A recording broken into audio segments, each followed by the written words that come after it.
আসসালামু আলাইকুম।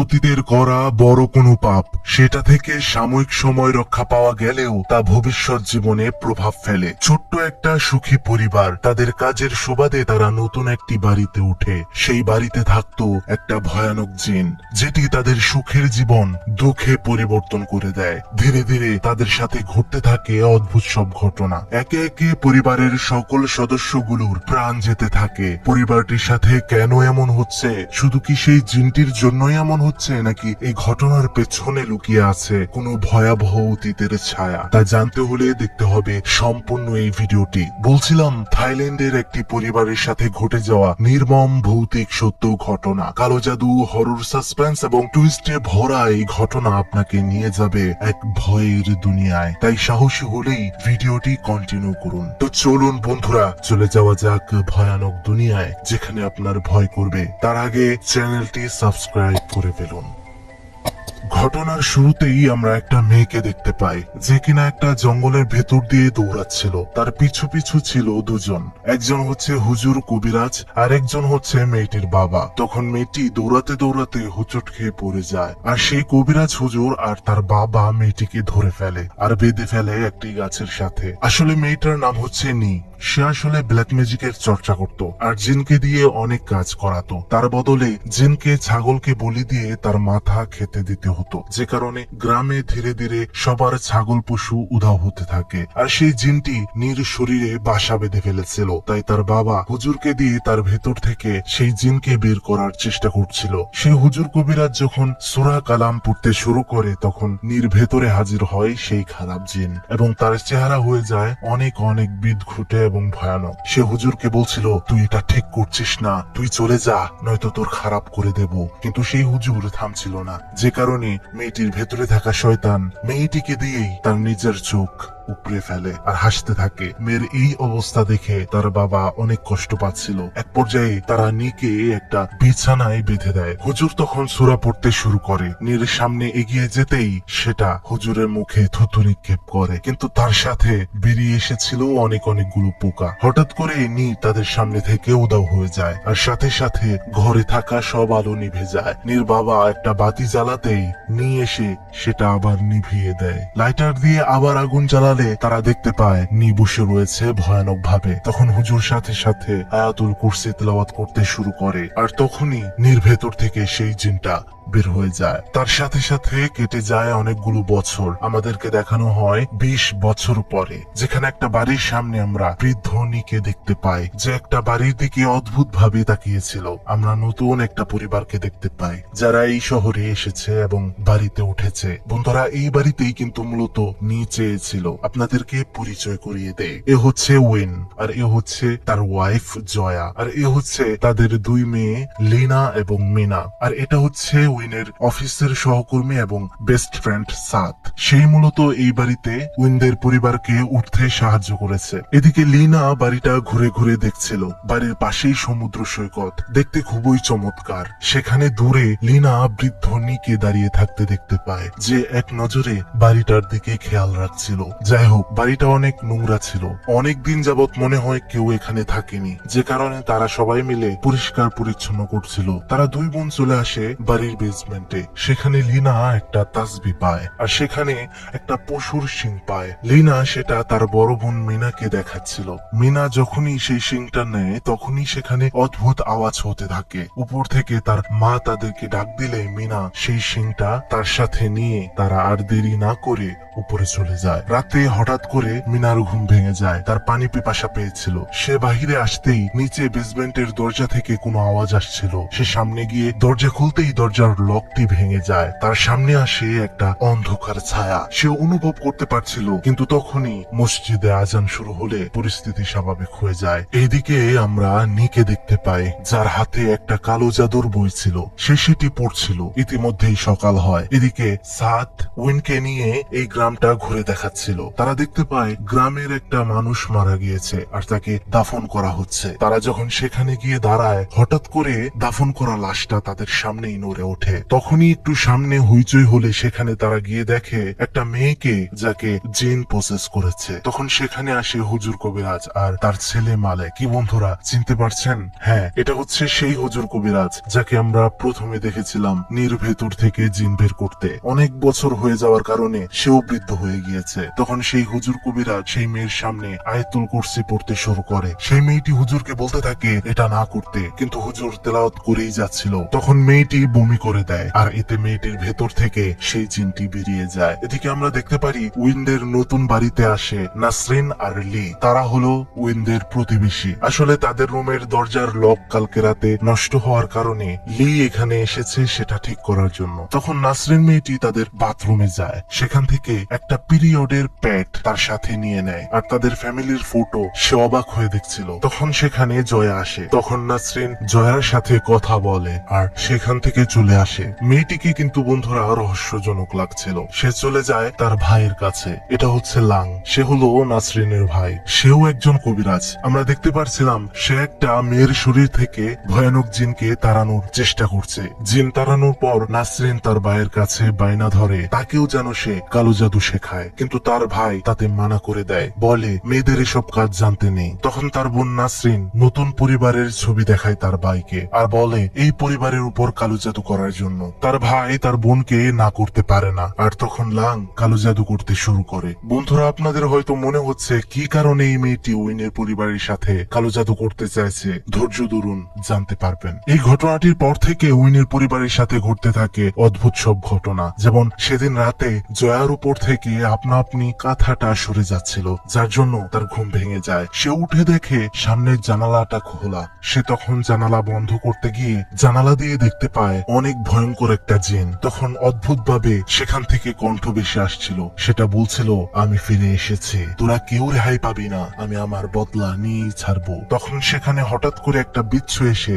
জয়ার হাতে কামড় দিয়ে দেয়। সে ব্যথায় হাত সামলাতে সামলাতেই আবার সামনের দিকে দেখে, কিন্তু সেখানে সেই শয়তান জিনটা ছিল না। এর পরের দিন থেকেই জয়া অসুস্থ হয়ে পড়ে। সে ঘন ঘন বমি করছিল। সে ভাবছিল হয়তো তার হাতে বিচ্ছু কামড় দেওয়ার কারণেই এমন অবস্থা হয়েছে। সেদিন রাতে সে যখন ঘুমিয়েছিল কিছু আজব শব্দে তার ঘুম ভেঙে যায়। সে সেই শব্দ অনুসরণ করতে করতে বেসমেন্টের ভেতর গিয়ে দেখে সেখানে তার ছোট্ট মেয়ে লিনা কোনো এক বনের পশুকে কাঁচা খাচ্ছিল। এটা দেখে সে অনেক ভয় পেয়ে যায় এবং ভয় পেয়ে সে উপরে চলে আসে, কিন্তু সেখানে থাকা চেয়ারটাও আপনা আপনি নড়ছিল।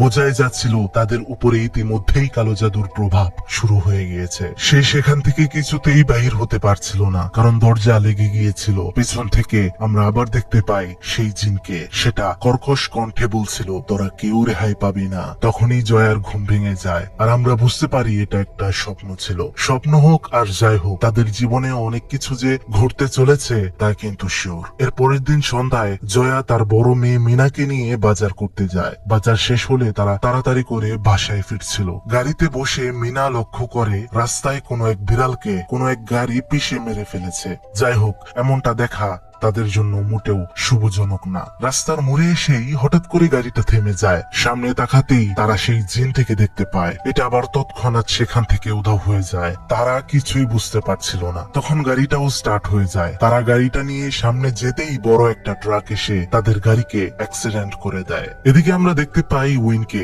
যে বাসায় ফিরতে ফিরতে অনেক রাত হয়ে গিয়েছিল। রাস্তা অনেক ফাঁকা, একদম জনমানব শূন্য, কিন্তু সেখানে একটা মহিলাকে সে লক্ষ্য করে, যেটা তার দিকে চেয়েছিল এক নজরে। সে তার গাড়ির সামনে এসে আবার পেছনে তাকায়। তখন সে দেখতে পায় সেখানে কেউ নেই। তার হাত থেকে গাড়ির চাবিটা পড়ে যায় নিচে। চাবিটা তুলতেই সে আয়নাতে দেখতে পায় তার পেছনে রয়েছে সেই ভয়ানক জিন। সে ভয়ে পেছনে চায়, কিন্তু সেখানে কিছুই ছিল না। এদিকে আমরা হসপিটালে দেখতে পাই লিনাকে। ডাক্তাররা এসে লিনাকে বলছিল তারা অনেক কষ্ট করে তার মা জয়াকে বাঁচাতে পেরেছে, কিন্তু তার বোন মিনাকে বাঁচাতে পারেনি, অর্থাৎ মিনা মারা গিয়েছে। এটা শুনে লিনা কান্নায় ভেঙে পড়ে। অ্যাক্সিডেন্টের খবর সাত উইনকে দিতেই হসপিটালে তখন দৌড়ে যায় উইন। আর সে যখন শুনতে পায় তার বড় মেয়ে মারা গিয়েছে, সে তখন অনেক কষ্ট পায়। জয়ার যখন কোন রকমে জ্ঞান ফিরে, তখন সে মিনার কথা জিজ্ঞেস করছিল উইনকে বারবার। উইন তখন বাধ্য হয়ে বলে যে আমাদের বড় মেয়ে মারা গিয়েছে। এটা শুনে জয়া অনেক কান্নাকাটি করতে শুরু করে। সে বলতে থাকে সেই নাসরিন মেয়েটার জন্যই আমাদের এই অবস্থা হয়েছে।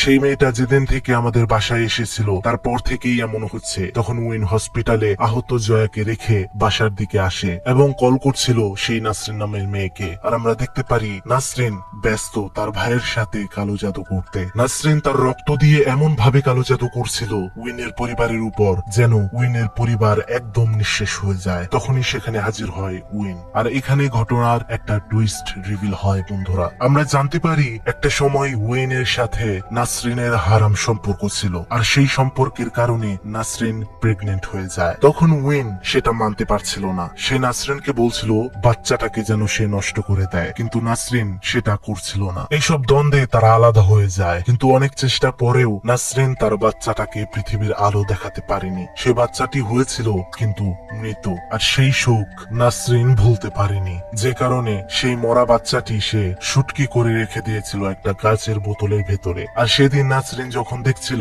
উইন তার নতুন পরিবারের সাথে খুব ভালো আছে, তখনই সে তার প্রতিশোধ নেওয়ার জন্য কালো জাদু করতে শুরু করে। তখন নাসরিন একটা ছুরি নিয়ে মারতে যায় উইনকে। তার ভাইয়ের ছেলে লি সেখানে উপস্থিত ছিল আর সবটা শুনছিল, আর সে নাসরিনকে মানা করছিল উইনকে মারার জন্য, কিন্তু নাসরিন না থামায় লি তার বাবা লাংকে আনতে যায়। ছুরি দিয়ে যখনই নাসরিন উইনের উপর আঘাত করে তখন আমরা বুঝতে পেরেছিলাম হয়তো উইন মারা যাবে, কারণ তার মাথা দিয়ে রক্ত পড়ছিল। কিন্তু আমরা দেখতে পাই সেই ছুরিটি আসলে নাসরিনের ভাই লাং তার হাত দিয়ে ফিরিয়ে উইনকে বাঁচিয়ে দেয়। সে নাসরিনকে বলে এবার এসব থামা, আর লাং উইনকে বলে তোমাকে আমি আর কখনো দেখতে চাই না। তুমি আমার বোনের জীবন নষ্ট করে দিয়েছো। আমি তোমার আর কোনো ক্ষতি করব না, তোমার পরিবারে আর কোনো ক্ষতিও হবে না, কিন্তু আমি যেন আমার সামনে আর কোনোদিন তোমাকে না দেখি। উইন তখন সেখান থেকে চলে আসে। এদিকে লাং যখন নাসরিনকে কোথাও পাচ্ছিল না, তখন সে বাইরে এসে দেখতে পায় তার বোন প্রতিশোধ না নিতে পারায় একটা গাছের মধ্যে ফাঁসি নিয়ে মারা গিয়েছে। বন্ধুরা,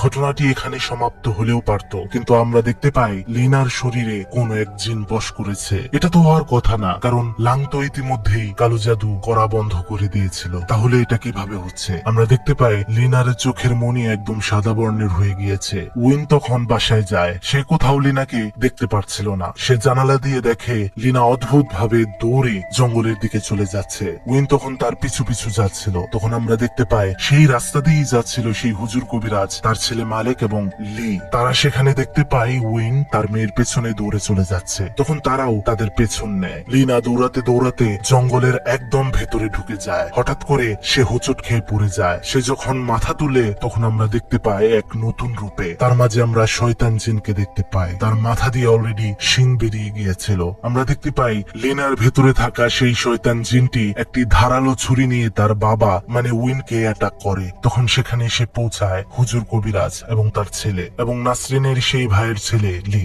সেখানে আপ্রাণ চেষ্টা করছিল নিজের জীবন বাঁচাতে উইন। সেই হুজুর কবিরাজ তার ছেলে মালিককে বলে মালিক যেন লিনাকে গিয়ে ধরে। মালিক যখন লিনাকে ধরতে যাবে তখনই একটা দমকা বাতাসে মালিককে ছুঁড়ে ফেলে দেয় লিনা। তখন হুজুর সূরা কালাম পড়তে শুরু করে। সে সময় লিনা শূন্যে ভেসে পড়ে, আর সেটা অনেক জোরে জোরে চিৎকার করছিল, কারণ হুজুরের কুরআন তেলাওয়াত তার কানে একদম সহ্য হচ্ছিল না। আর বোঝাই যাচ্ছিল তার ভেতরে যে জিনটা রয়েছে তা অনেক শক্তিশালী। তখন সে এক বাতাসের ঝাপটা মেরে সবাইকে উড়িয়ে ফেলে দেয়। হুজুর তখন আরো কিছু করতে যাবে, তখনই ভয়ঙ্কর লিনা হুজুরের সামনে আসে, আর সে ক্রোধের আগুনে জ্বলছিল। সে হুজুরের হাত ধরেই ভেঙে ফেলে, আর সাথে সাথে হুজুরের ঘাড় মটকে ফেলে। হুজুরের প্রাণ সেখানেই চলে যায়। দেখে মনে হচ্ছিল সেই জিনটা অনেক আগের কোনো শত্রুতার শেষ করলো আজ। তখন লিনা দূরে অন্য জায়গায় চলে যায়। এদিকে হুজুর কবিরাজের ছেলে মালিক তার বাবাকে হারিয়ে অনেক কান্নাকাটি করতে থাকে। এদিকে হসপিটাল থেকে জয়া উইনের বন্ধু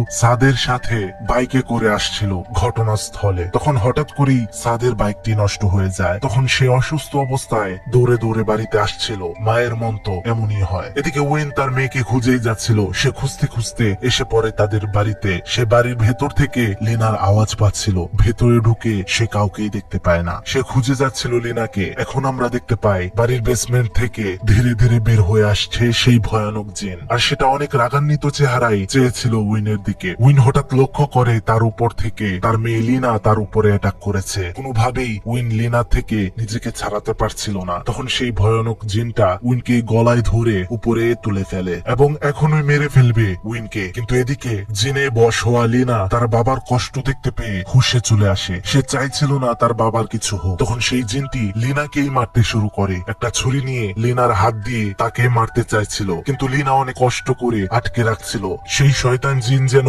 তার মেয়েকে না মারতে পারে, তাই উইন লিনার হাত ধরে ছুরিটা আটকে রাখতে চায়, কিন্তু সেই জিনটার সাথে পেরে ওঠা তো অনেক মুশকিল। তখন সেখানে চলে আসে জয়া, সেও তখন সেই ছুরিটা আটকে রাখার চেষ্টা করে। ইন্টারেস্টিং বিষয় হচ্ছে তারা কেউ সেই জিনটাকে এখন দেখতে পাচ্ছিল না, তারা শুধু লিনাকে শয়তান অবস্থায় দেখতে পাচ্ছিল, আর লিনা দেখতে পাচ্ছিল তার পেছনে রয়েছে সেই জিন যেটা তাকে জোর করে মেরে ফেলতে চাইছে। তখনই আমরা দেখতে পারি সেখানে হাজির হয়েছে হুজুর কবিরাজের ছেলে মালিক। সে সেই আয়াতুল কুরসি সহ আরো কোরআনের আয়াত তেলাওয়াত করতে শুরু করে, যে কারণে জিন আরো রাগান্বিত হয়ে সেই ছুরিটি দিয়ে লিনার চোখে আঘাত করে আর লিনাকে অন্ধ করে দেয়। আরো কিছু হওয়ার আগেই আজান দিয়ে দেয় মসজিদে, আর সবকিছু স্বাভাবিক হয়ে যায়। আর তারা আজানের পরপরই সেই জায়গা ত্যাগ করে, কারণ সেখানে থাকলে তারা হয়তো আর বাঁচতে পারবে না। ঘটনাটির এখানেই সমাপ্তি ঘটে। কিন্তু বন্ধুরা, আমি জানি আপনাদের মনে অনেক প্রশ্ন রয়েছে।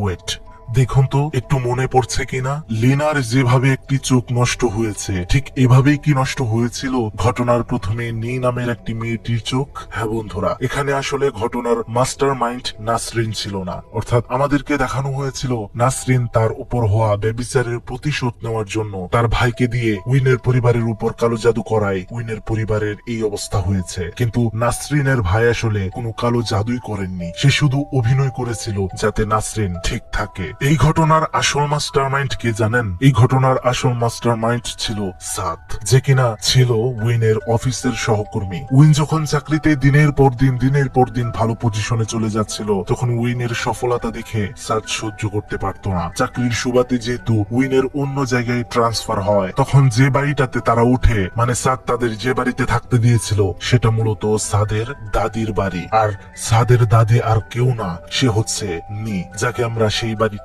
সামনে দেখেছিলাম ঘটনার শুরুতেই। নীর ভেতর থেকে জিন বের করে হুজুর কবিরাজ একটা সিংহের ভেতর সেই জিনটিকে বন্দি করে রেখেছিল সারা জীবনের জন্য, আর সেটা খোলা সারা জীবনের জন্য বারণ ছিল, কারণ সেই জিন ছাড়া পেলেই তার সাথে হওয়া প্রতিশোধের হিসাব নিতে চাইবে। সাদ তখন বুদ্ধি করে সেই সিংটা তার দাদির বাড়ির বেসমেন্টে রেখে দেয়, আর আমরা তো দেখতেই পেয়েছিলাম মিনা আর লিনা সেই সিংটা পেয়েছিল। দুর্ভাগ্যবশত তারা সেই সিংটা খুলে ফেলে, আর যে কারণে তাদের সাথে ঘটে যায় এই নির্মম একটি ঘটনা। বলে রাখি, কোরআনে আল্লাহ তাআলা বলেন, হিংসা মানুষকে ধ্বংস করে দেয় এমন ভাবে যেমন আগুন শুকনা কাঠকে। হিংসা থেকে দূরে থাকুন, নিজের জীবন নিয়ে ভাবতে থাকুন, শান্তিতে থাকুন। কালো জাদু কখনো ভালো ফল বয়ে আনতে পারে না। যাই হোক বন্ধুরা, এটাই ছিল আজকের ঘটনা। কেমন লাগলো বন্ধুরা এই কালো জাদুর ঘটনাটি, তা অবশ্যই কমেন্ট বক্সে জানিয়ে দিবেন, আর অবশ্যই একটি লাইক করবেন। কমেন্ট তো অবশ্যই করবেন, কারণ আপনারা একটি লাইক এবং কমেন্ট করলে আমার ভিডিও বানানোর ইচ্ছাটা আরো দ্বিগুণ হয়ে যায়। তো সকলেই ভালো থাকবেন, আমার জন্য দোয়া করবেন।